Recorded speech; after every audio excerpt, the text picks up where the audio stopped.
અરે તમારી આવી હાલત કોને અરે હું ધોળકાના રાજમાં ચોરી કરવા ગયો હતો. ધોળકાના રાજાએ મને જેલમાં પૂરી દીધો. માં મેલડી મારી વારે આયા અને માં મેલડીએ મને કીધું તને આમાંથી છોડાવું તો ખરા. પેલી ગૌમતનું શું? પણ મેં પણ કહી દીધું ગૌમતને હમણાં ઘરે જઈને પાટું મેલી ઘરની બહાર કાઢી. અરે તમે મને કાઢી મૂકશો? અરે એ તો કહેવાનું હોય બાકી તને થોડી બોલાય.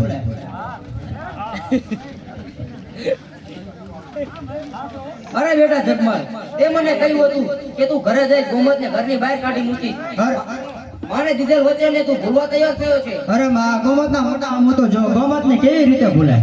માને દીધેલ વચનની આમણીએ ન રાખે તે દીકરાનું જગતમાં કદી ભલું ન થાય. ભલે તું મારી વાતનું માન ન રાખે, પણ મારો બીજો એક દીકરો છે એ મારી વાતનું વેણ ઉઠાવતો નથી. તો લાય મારા બેટા જગમાલ જીવનને બોલાવો. અરે બેટા જીવન,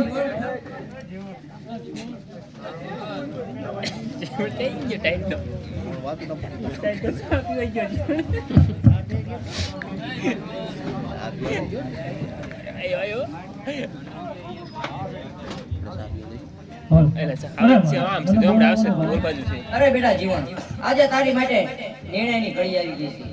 તારા ભાઈ જગમલ કો રહેવું છે કે મારી કો? અરે હું તારા ભેળો જ હતો અને તારા ભેળો જ રહેવાનો. અરે બેટા જગમાલ, અરે જગમાલ તો સાંભળ, આજથી તમારા વર્ષના 2 વાડા પાડું છું. તારા કર્યા તું ભોગવ. અરે માં ભલે તું મારી ભેડી ના હોય પણ મારો ઠાકર તો મારી ભેડી છે ને, ભેડો છે ને. મારે જોઈ ગૌમત ને ગૌમત.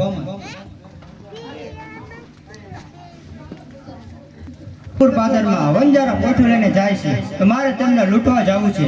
ભલે માં મેલડી આપણી હારે ન હોય તો આપણો ઠાકર તો આપણી હારે છે ને. માં મેલડીને પણ ખબર પડે કે જગમાલના કાંડામાં કેટલી તાકાત છે. અરે તમે જાવ તો છો પણ સાચવીને જાજો. 5મા દુનિયાના મને ઓઢાણ છે. અરે ગૌમત વાગ્યો ના આયો. બહુ છે.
નુરિયા મસાણી અને જીંજુડી જાફરીનો ત્રાસ વધી ગયો છે અને જીવ માત્રને પરેશાન કરે છે. એટલા માટે મારે તેમનો વધ કરવા કામરૂ દેશમાં જવું છે. અરે મને પણ તમારા ભેળો લેતા દેવા. અરે બેટા જીવન, તારે ક્યાં ન અવાય? અરે માં તમારા સિવાય અહીં જીવ છે કોણ મારું? અરે બેટા જીવન,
માડી હાલ તું સંગે રેજે કામરૂ દેશ માન મેલી દેજે એ હવે હાલ માડી હાલ તું સંગે રેજે કામરૂ દેશ માન મેલી દેજે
અરે માં આપણે કામરૂ દેશમાં તો આવી ગયા તો પેલા મારે મસાણ જોવું છે.